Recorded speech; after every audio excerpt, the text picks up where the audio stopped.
My name is Brannon. I'm a recovering addict.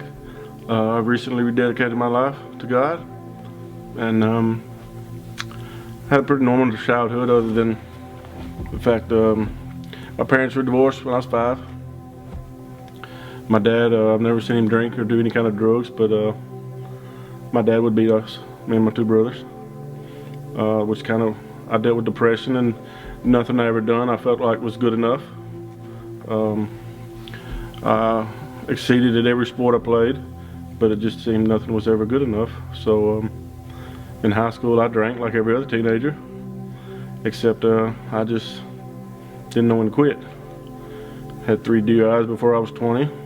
Had a friend introduce me to methamphetamines at the age of 17. I went to the Marines to get away from it the first time, and messed my knee up in boot camp, and I got sent home, and was home maybe not quite a year, and my youngest brother got killed in a car wreck.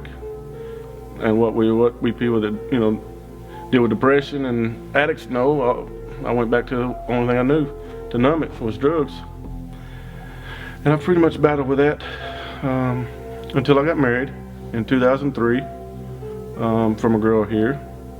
But marriage was okay. We started having some trouble. I was off the meth for about 8 years, and then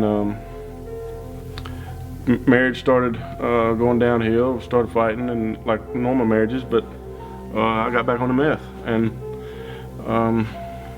us addicts realize each time we get back on it, it's worse and worse every time. So I ended up selling drugs to support my habit. I kept it hid for quite a while. She never knew. And then as the depression and drugs take you further and further down, you get less and less good at hiding it. I got in some trouble, and we got divorced, which put me in further depression.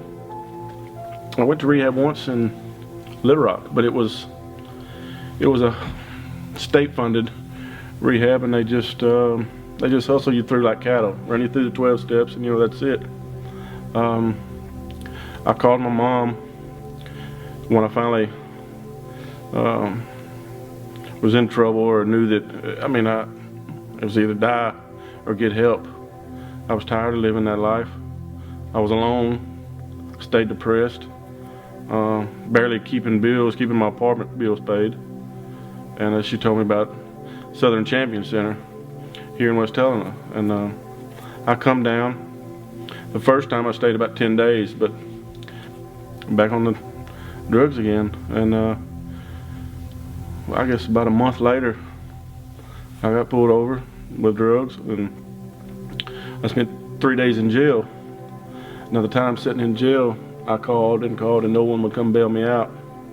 After the second day, I in my jail cell dropped on my knees and cried out to God and asked him, if you save me this, I promise you I'll do what it is you need me to do. Because I've always known in my heart that he was there, but I always felt like I had to get my life right to come to church or be with God. And the truth is, you come to church to get your life right. And I've been to other churches before, but this second time, about a month after I left, I come back to SCC, and this church is this is my home. I don't ever want to go to another church. I don't know how to explain the feeling that I feel inside. I just feel like I belong. I'm happier now than I've ever been in my entire life with myself. I'm learning how to forgive myself. So I smile a lot better now. All my life I've always been told, I have a big heart. And I never really understood what that meant, or why do they say that. But it's being able to help other people with my experience at the center. Other people's experience helped me, because none of us can get recovered on our own, or we wouldn't need a facility or a treatment center.